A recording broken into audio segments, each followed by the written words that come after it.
ఈ మిషన్‌ని మార్కెట్‌లో బాక్స్ టైపు ఫ్లోర్ మిల్ అంటారండి. పిండి మిల్ అంటారు. ఇది నార్త్ సైడ్ గోధుమలేసుకునేదానికి తయారు చేసిన మిషన్ ఇది. సౌత్ సైడు దీన్ని అన్ని రకాల పొడులేసుకోవచ్చు అని జెప్పి అమ్ముతున్నారు. కానీ ఇది వెట్ ఐటెమ్స్ ఏసుకునేదానికి అంత ప్రిఫరబుల్ కాదు. డ్రై ఐటెమ్స్ ఏసుకునేదానికైతే ప్రిఫరబుల్.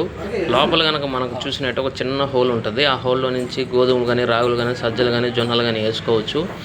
ఇది వెట్ ఐటమ్స్ వేసినప్పుడు ఏంటంటే ఆ చిన్న హోల్ బ్లాక్ అయిపోయి పిండి అనేది దిగదనమాట. దాన్ని క్లీన్ చేసుకోవాలన్నా కూడా కొద్దిగా కష్టంగా ఉంటుంది.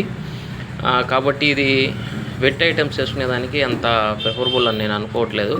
రవ్వ కూడా అంత ప్రిఫరబుల్గా రాదు. దీంట్లో డ్రై ఐటమ్స్ మాత్రం బాగా వస్తుంది. డ్రై ఐటమ్స్ వేసుకునేదానికి ఇది పనికొస్తుంది. మనం తడి ఐటమ్స్ వేసుకునే మిషన్ ఏంది, దాన్ని ఉపయోగాలు ఏంది అనేటువంటిది నెక్స్ట్ వీడియోలో మాట్లాడుకుంటాము. ఈ మిషన్లో వచ్చేతలకి డ్రాబ్యాక్ వెట్ ఐటమ్స్ అంత ప్రిఫరబుల్ కాదని అనుకుంటున్నాను నేను.